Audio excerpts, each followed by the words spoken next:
Good morning, everyone. I'm Roxy Bustamante out here at the University of Richmond, and I'm talking to you a little bit about an event that's happening tonight around 6:30 here on campus. Let me show you a little bit of what's going on, though, here on campus.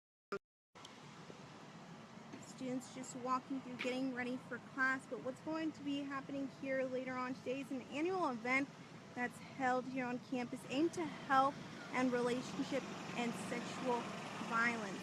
Now, this is all going to be happening around 6:30 at one of the dorm halls, but why this is more prevalent this year is because they recently have been dealing with how they responded to a sexual assault claim in the Huffington Post article that was posted on Tuesday. The victim says that she was raped last fall and claims when she reported it to the university here, administration did more to protect the student athlete she accused than to protect her, and all of this unfolding just days before this event happened. Now, the event is completely separate from what is happening today. They didn't kind of start the event just because of what happened, but it is very prevalent, and a lot of organizations here on campus will be talking to students, will be talking to survivors about sexual assaults, how to move forward. All that again happening at 6:30 tonight right here on campus.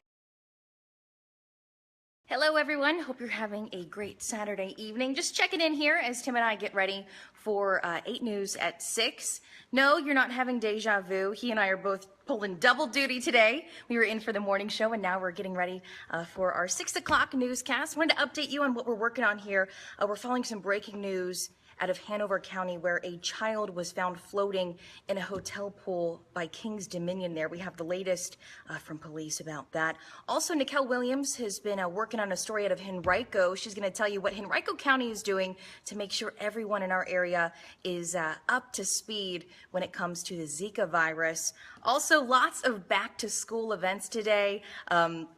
Free school supplies, some, bounce houses, a lot of fun going on. So we stopped by a couple of those events and we'll bring you the updates from that. And we have Tim here. Oh, that way? Yeah, Tim, they had some good weather, right? Oh, it was nice and hot today. It's very hot, but yeah. it was nice and clear. 90s, but not as hot as yesterday. We hit 99 yesterday afternoon. Today, low 90s, not too terrible out there. Here's a look at some of the temperatures right now. Evan, 89 in Ashland, 91 in Richmond. But we always like to talk about those heat index values because those numbers, a little bit higher. I mean, hardly a heat index at Richmond right now. It feels like 91 outside, hot. 94 in Petersburg, and it feels like 97 down towards Williamsburg. Better weather tomorrow. Well, today wasn't bad, but tomorrow a little bit cooler, a little bit less humid as well. So that's some good news. Ready for it. And by next weekend, Labor Day weekend, Evan, it's going to be feeling a little bit more like autumn. Oh, good. 80s, perfect. low 80s. Can you believe we're about a week away from most kids? I can't handle it. Yeah, they have good weather though. I mean, earlier we were talking about your 8-day forecast is looking awesome for your last stretch of the summer, right? And in fact, Evan, August so far, we're on track to be the 3rd driest ever. Really? We've only got 0.5 of an inch of rain all month so far. Huh. It kind of feels like more though. Didn't we have a couple days, or was that? There was a couple days because they measured at the airport, and we did have scattered thunderstorms, so some areas did get a little more rain. Gotcha. But at the airport, only 53/100ths of an inch. Oh. And the driest on record was 45/100ths of an inch. So we're not too far away, and that was back in the 1800s. Wow. Whew. You remember a lot of data. A lot of stats, the numbers guy. Well, Rubens is tuning in here, and he says hello to both of us. So, hey, well, Rubens. Hello. And again, if you're just checking in with us now, we were just popping in before we get ready for 8 News at 6. It's been a long day. Tim and I were both in here for the morning show, so we were here for the 6 a.m. and the 8 a.m., and now we're back, getting ready for your 6 p.m. We are, after Little League World Series wraps up in just a little while. Yeah. Hey, Tim, Dorian wants to know what the temperature is for tomorrow. So what's the high for tomorrow? 90 tomorrow. A little bit less humid, much more comfortable out there as well. Similar today, but just a little bit better. Just a few degrees cooler, yeah. All right. Well, hopefully you guys can tune in less than 10 minutes. We're going to be on 8 News. See you then. Good morning, everyone. I'm over here where the Powhite Parkway and Forest Hill Avenue meet. You can see here that police still have the area blocked off because of this accident. Let me show you the scene that we're looking at out.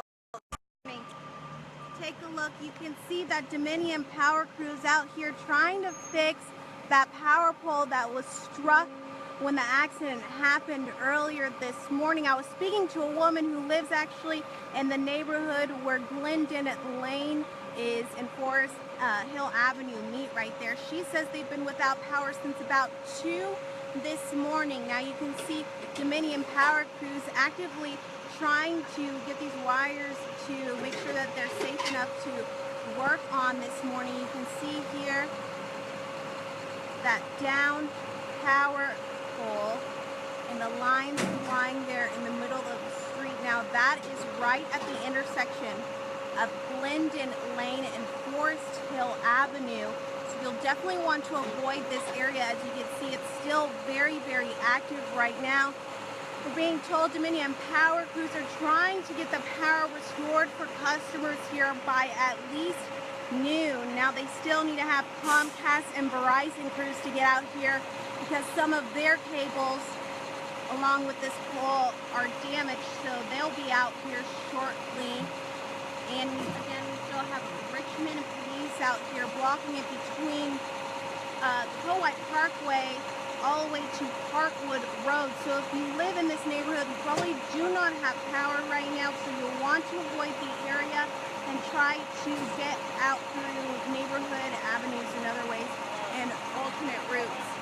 Now let me get out of this way because the Dominion Power crews are about to move their truck here, but there is still a car from that two-vehicle crash that is sitting there in the woods. Now they're hoping to get that removed, but need to get the power pole secure before they move that car. Again, if you're just joining me now, Richmond police out here blocking the area between Powhite Parkway and Forest Hill Avenue where there was a crash. You can see that there's stop signs and some cones out here blocking the road. Now also, if you live in this neighborhood, Glendon Lane also blocked off there. You can see that. Do not cross over because you can see just how dangerous this is here. That power line could be still hot and alive. That's why Dominion Power crews are really trying to secure the lines out here so that they can work on them. Again, there was 2 vehicles that crashed here earlier this morning. Folks in the area without power, this will be blocked off, they said, for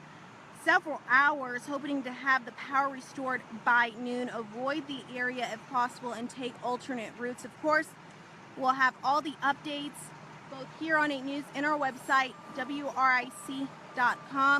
We're still waiting to learn more about the victims that were in that accident, and we'll keep you updated with the latest. Good morning, you guys. I'm Roxy Bustamante out here at the Richmond Manchester General District Court on Hull Street with all the news stations, Channel 12, Channel 6, and joining us as well are these 2 little female ducks who've been just quacking away. I named one of them Quaker the Quacking Duck because they were quacking during our live shots. Now here's the thing, although they are super adorable, there isn't really any lake, man-made, any type of water for them. So I've been calling wildlife removal, animal control all morning, all supposedly 24-hour service hotlines, but they have not come and pick up Quaker and her friend. So we're looking for someone who's willing to rescue Quaker and her bestie out here having a good time on Hull Street and get them to some body of water and get them the help they need this morning. Now all of this is just a Good Samaritan act. We're just out here reporting and found Quaker and her friend. So willing to have anyone come out here who deals with wildlife rescue and removal to come help Quaker and her friend. I hope you guys are having a good morning.